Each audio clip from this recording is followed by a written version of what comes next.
तारीफ कर दो खुदा।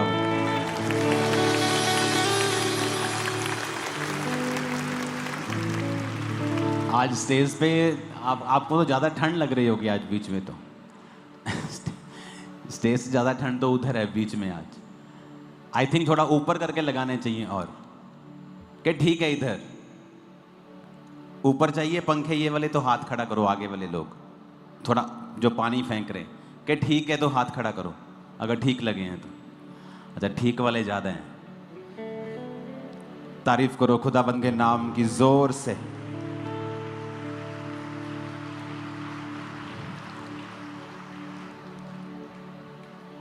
अपने हाथ को उठा के कहो, आज मैं वायदा करता हूं जो कुछ मैं सुनूंगा मैं उसे ग्रहण भी करूंगा और दूसरों को भी सुनाऊंगा। यीशु मसीह के सामर्थी नाम में हम मांगते हैं। एक बात पक्की है कि परमेश्वर अगर सबसे ज्यादा इंटरेस्टेड आपकी किसी चीज में है तो वो है आपकी स्पिरिचुअल लाइफ।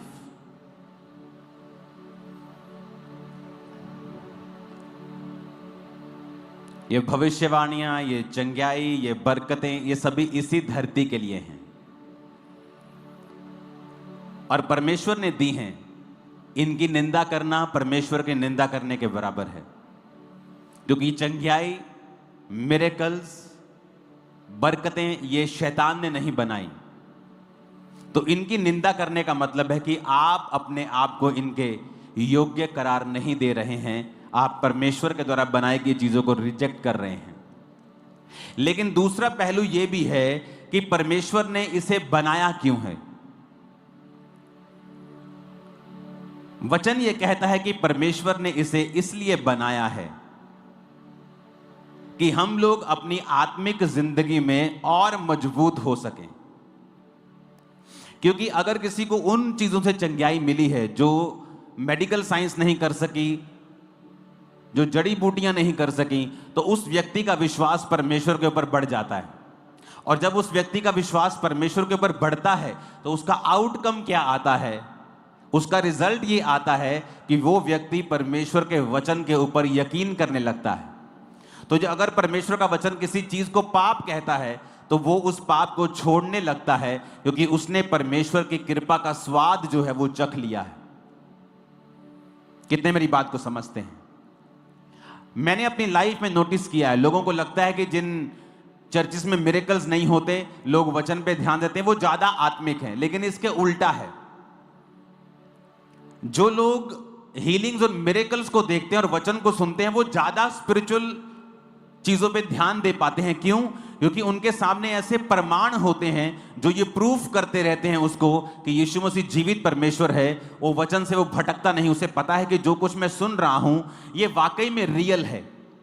नहीं तो जो बातें हैं वो बहुत से लोग करते हैं, बहुत से अन्य लोग भी बातें बहुत बड़ी बड़ी करते हैं। उनके पास भी बड़ी बड़ी स्टोरीज हैं सुनाने की, चमत्कार की स्टोरीज, बड़ी बड़ी बातों की कहानियां। पर उनके जो लोग हैं वो धरती के ऊपर उन चीजों को देख नहीं पाते हैं, एक्सपीरियंस नहीं कर पाते हैं। पर जो क्रिश्चियन लोग हैं, आप लोग हैं, जब आप ऐसी बातें बाइबल से सुनते हैं कि परमेश्वर ने ये मिरेकल कर दिया, परमेश्वर ने ये हीलिंग की, और आप आज के दिन में भी उसे पूरा होते हुए देखते हैं, ये आपकी स्पिरिचुअल लाइफ को स्ट्रांग करता है। आमीन।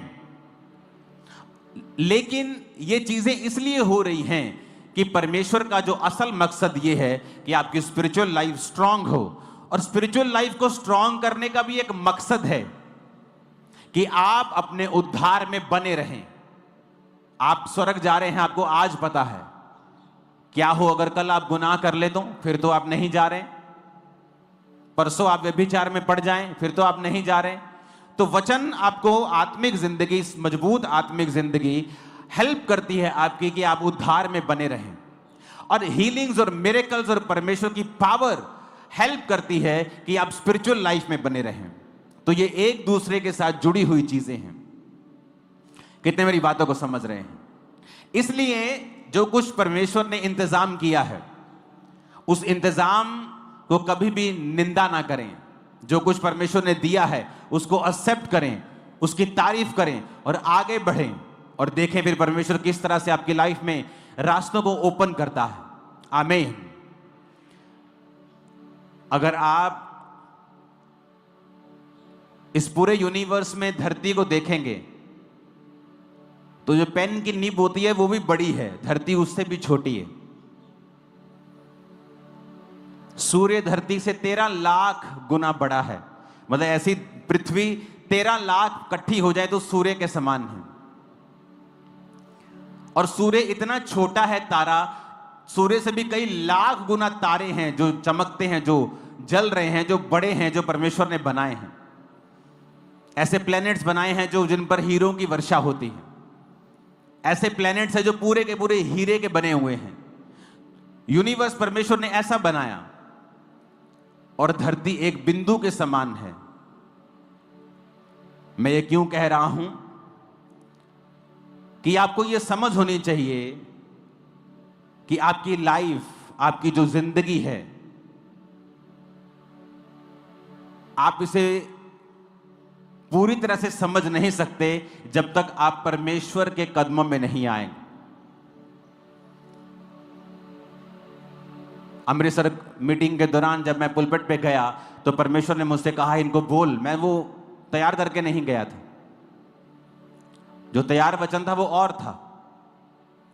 परमेश्वर ने कहा इनको बोल, अगर ये मेरे साथ वफादार नहीं होंगे तो ये झूठ पर यकीन करने लगेंगे।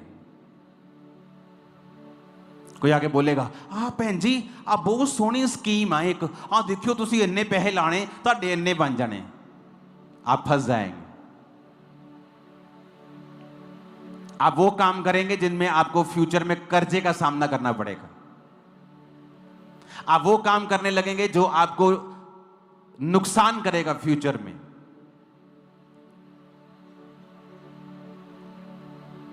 परमेश्वर ने कहा जो लोग मुझसे वफादार नहीं हैं वो झूठ पर यकीन करने लगेंगे। परमेश्वर आपके खिलाफ नहीं होता, लेकिन उसका यह सिस्टम है कि सारी चीजें आपके खिलाफ काम करना शुरू कर देती हैं। जब आपके जीवन में परमेश्वर नहीं होता और चीजें आपके खिलाफ काम करती हैं, फिर कोट्स निकलते हैं। जिंदगी एक संघर्ष है, जिंदगी दुखों से भरी हुई है। फिर वो सारी चीजें निकलेंगी जो परमेश्वर ने नहीं निकाली आपके लिए। वो तो कह रहा है कि जिंदगी एक ब्लेसिंग है, मैंने तुझे दी है, सारे सुख मैंने तेरे लिए बनाए हैं, तुझे क्या करना है, तुझे मेरे साथ चलना है। स्पिरिचुअल लाइफ पे जब आप बढ़ने लगते हैं और आप एक फैसला करते हैं कि आज से मैं परमेश्वर के संग चलूंगा,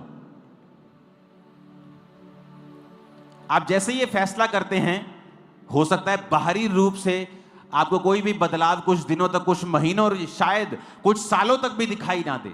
इसका मतलब यह नहीं है कि परमेश्वर आपके विषय में सोच नहीं रहा या काम नहीं कर रहा है। एक स्टोरी को हम जानते हैं रूत की। नियोमी, उसका पति। वचन कहता है जब आप रूत की पुस्तक पढ़ते हैं कि जब बैतलहम में, जब उनके घर में अकाल पड़ा तो वो मोआब देश में चले गए। बैतलहम ऊंचा है, मोआब नीचा है। स्पिरिचुअल मतलब है जब आपकी स्पिरिचुअल, आपकी आत्मिक, आपकी क्रिश्चियन लाइफ में कोई दिक्कत होती है, आप उस दिक्कत को मोआब जाकर, अपनी आत्मा में नीचे जाकर, प्रेयर लाइफ को बंद करके, खुदा के वचन को तोड़कर उस प्रॉब्लम को सॉल्व करने की कोशिश कभी मत करें। बैतलहम का मतलब है रोटी का घर। रोटी के घर में अकाल पड़ गया। कई बार आपकी क्रिश्चियन लाइफ में उल्टा हो जाता है। आप हीलिंग का प्रचार करते करते खुद बीमार हो जाते हैं। इसका मतलब यह नहीं है कि परमेश्वर का वचन खत्म हो गया या उसका असर खत्म हो गया या वो नाकाम हो गया। इसका मतलब यह है कि परमेश्वर आपको कुछ सिखाना चाहता है। अब जब वो मोआब देश में चले गए तो उसका पति मर गया। उनको अकल आनी चाहिए थी कि जिस मौत के डर के मारे हमने अपना देश छोड़ा, यहोवा की आराधना करना छोड़ के उस देश में आ गए जिससे परमेश्वर नफरत करता है। वो मोआबी जाति में आ गए जो बाप और बेटी से पैदा हुई थी, जिससे परमेश्वर नफरत करता है। उस जाति में हम आ गए, अपनी आत्मिक जिंदगी को छोड़ दिया।